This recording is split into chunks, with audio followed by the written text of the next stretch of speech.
sign me up and tell me about the people that you know who are trying to feel alive.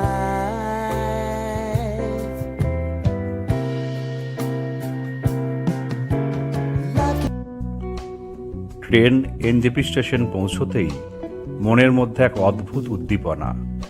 আবার সেই Mahananda forest, আঁকাবাঁকা চড়াই উতরাই, চা বাগান, হিমেল বাতাসের ঝাপটা, কাঞ্চনজঙ্ঘা, এক অপূর্ব সুখানুভূতি। আমার প্রিয় শৈলাবাস দার্জিলিং গিয়েছিলাম আগস্ট মাসে, বৃষ্টি ভেজা দার্জিলিং দেখব বলে।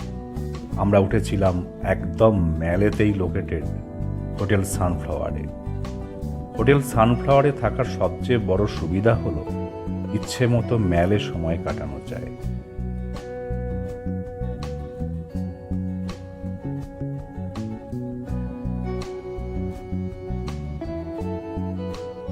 এখানে ইন হাউস কিচেন এবং ডাইনিংয়ের ব্যবস্থা আছে। রুমগুলো যথেষ্ট স্পেসিয়াস, ওয়েল মেনটেন্ড এবং ওয়েল বিহেভড স্টাফ।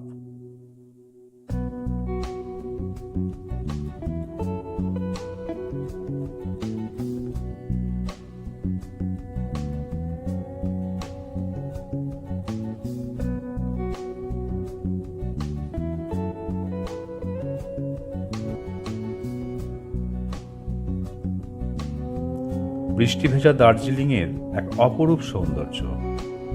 যারা প্রেম করতে ভুলে গেছেন, ছবি আঁকতে ভুলে গেছেন, কবিতা লিখতে ভুলে গেছেন আর গান গাইতে ভুলে গেছেন, এই সময়ে দার্জিলিং এলে তারা কিন্তু আবার সেগুলো ফিরে পাবেন।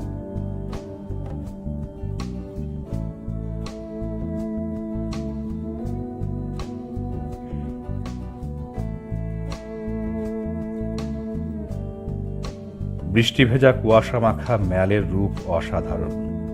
ম্যালে বসে অলস সময় পার করা, রং বেরঙের স্ট্রিট ফুডের স্বাদ আস্বাদন করা, এইভাবেই দার্জিলিংকে অনুভব করা যায়।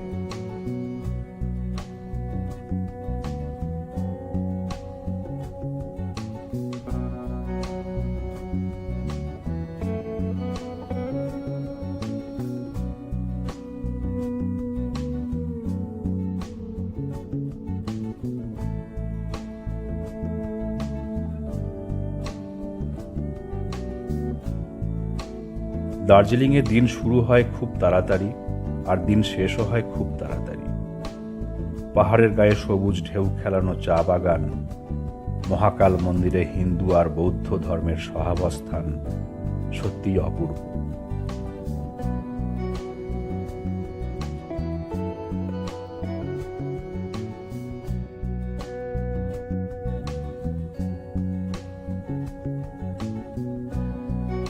দার্জিলিং, আমার পাহাড়ি রোমান্টিসিজমের শুরু আর শেষ এখানেই। ছোটবেলায় পাহাড়ি স্বপ্ন শুরুই হতো দার্জিলিং নামটা মাথায় রেখে। কখন যে এই শহর আমার শিরায় শিরায় মিশে গিয়েছে বুঝিনি।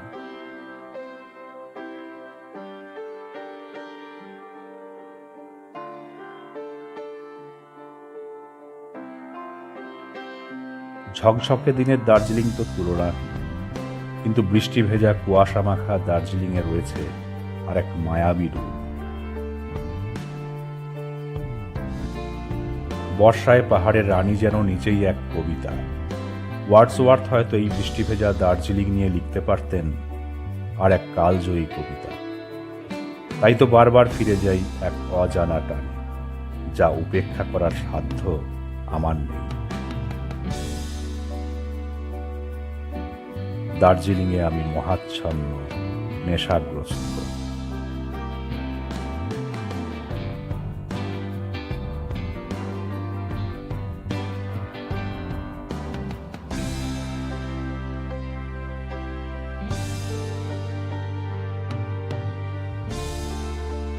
বন্ধুবান্ধব, পরিবার পরিজন নিয়ে শুধুই কয়েকদিন ছুটি কাটানোর জন্য আমার কাছে প্রথম পছন্দের জায়গা দার্জিলিং। আইনস্টাইন যদি থাকতেন তাহলে মানতেন যে শুধু ব্ল্যাক হোলের কাছে নয়, এই দার্জিলিংয়েও সময় থমকে যায়।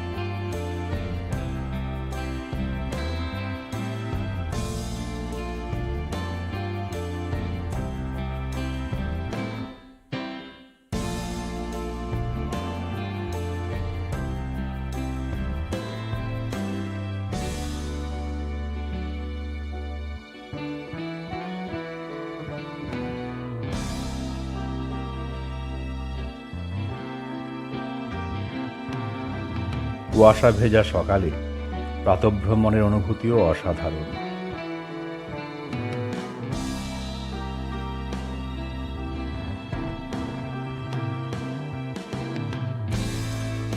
সন্ধেবেলায় ভেজা ঠান্ডার আদর গায়ে মেখে গ্রিনারিজের ব্যালকনিতে বসে থাকা আর এক পেয়ালা দার্জিলিং চা, এই ইমোশন প্রত্যেক দার্জিলিং প্রেমী মাত্রই উপলব্ধি করতে পারবে।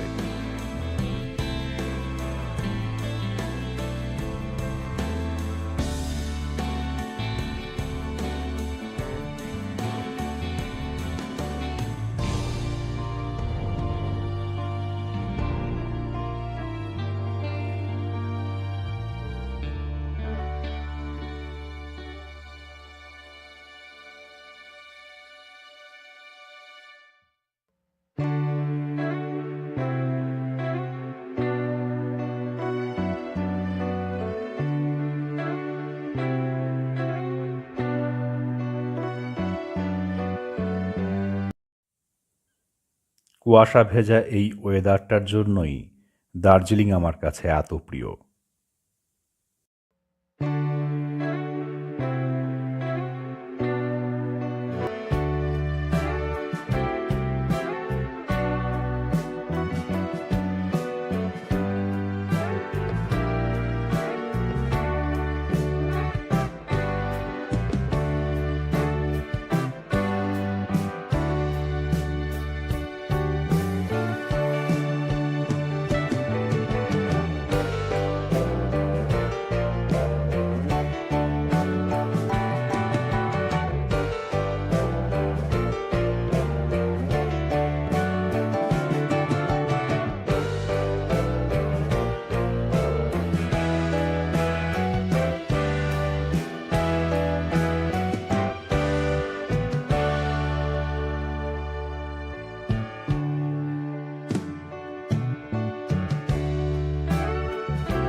গ্রিনারিজের ব্যালকনিতে রোদে বসে এক কাপ চা আর সেই সুউচ্চ কাঞ্চনজঙ্ঘা, সেই দুর্গম শিখর, আকাশের পাশাপাশি রোদে, জলে, জ্যোৎস্নায়, হাওয়ায় প্রকৃতিকে মানব জীবনের সঙ্গে অঙ্গাঙ্গিভাবে বেঁধে রেখেছে। এই নির্জন পাহাড়ি পথে পাইনের জঙ্গলের মধ্যে দিয়ে হেঁটে যাওয়ার আনন্দই আলাদা। হাজার হাজার বছরের শত শত শিখা, এই তুষারাবৃত আকাশ মিনারের ঋজু রেখায় সূর্যোদয় 7 রঙে লেখা হয়ে আছে।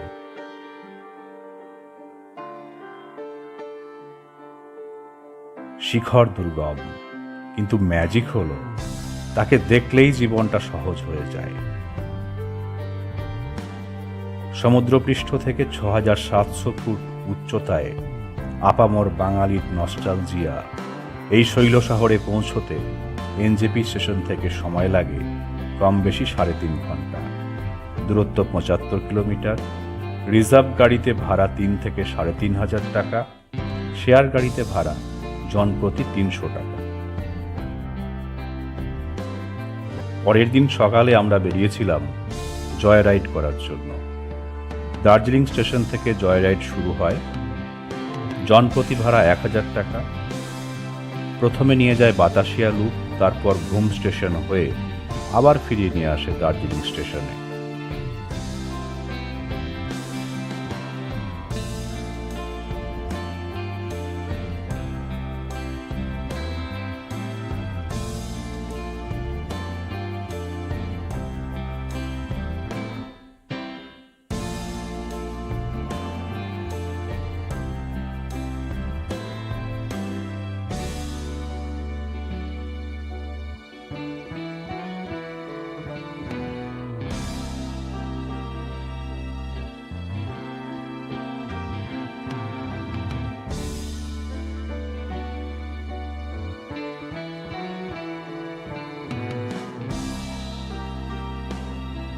এই ট্রেনটাতেই আমরা উঠব জয় রাইডের জন্য।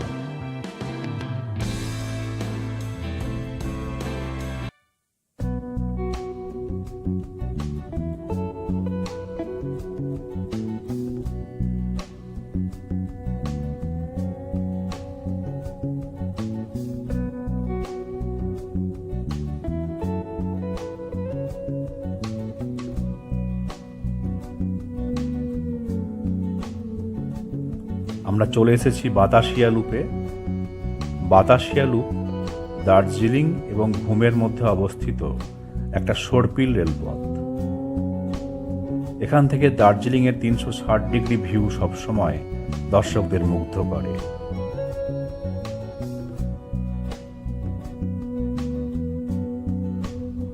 এখানে রয়েছে গোর্খা সৈন্যদের স্মরণে একটি ওয়ার মেমোরিয়াল।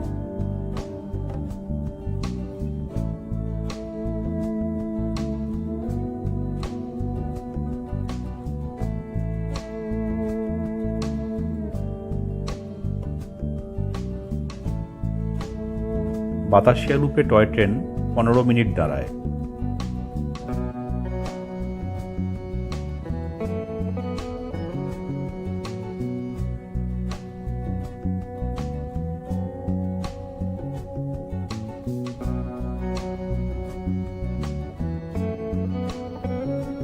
বাতাসিয়া লুপ হয়ে আমরা এলাম ঘুম স্টেশনে। ঘুম রেলওয়ে স্টেশন ভারতের সবচেয়ে উঁচু রেলওয়ে স্টেশন।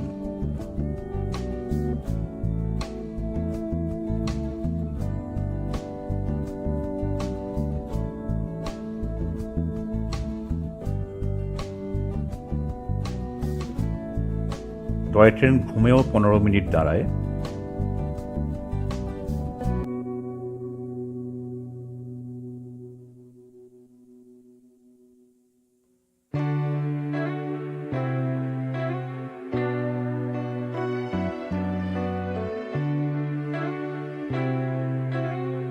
জয়রাইড করে ফিরে এসে আমরা দুপুরে লাঞ্চ সেরে এবং একটু বিশ্রাম নিয়ে সন্ধেবেলাটা মেলে কাটিয়ে দিলাম।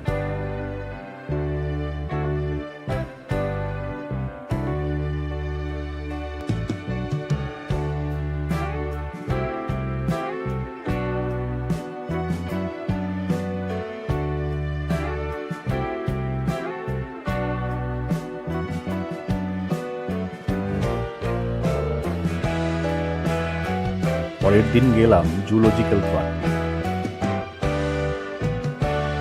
চিড়িয়াখানায় রেড পান্ডা আর snow leopard Tenzing Norgay art of mountaineering institute করেছে।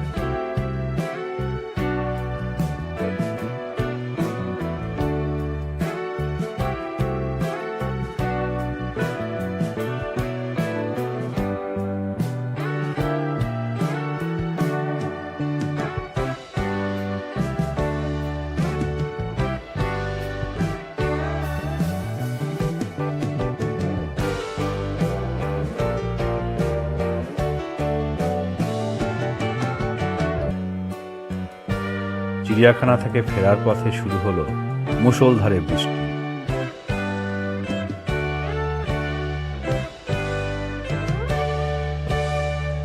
ছাতা মাথায় হোটেলে ফিরলাম।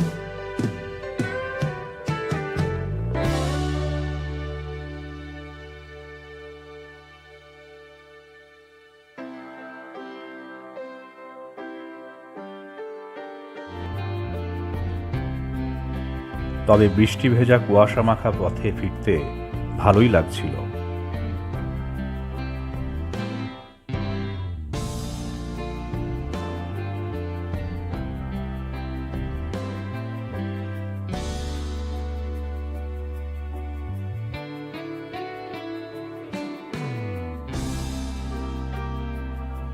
রাতের দার্জিলিং যেন অসংখ্য টুনি লাইটে সাজানো দীপাবলির রাত।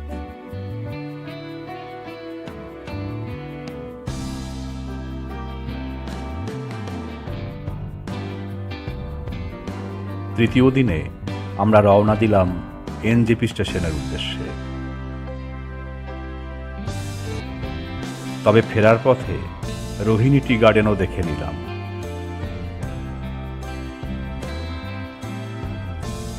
রোহিণী টি গার্ডেনের ওপর থেকে অসংখ্য পাহাড়ের ভিউ খুব ভালো দেখা যায়।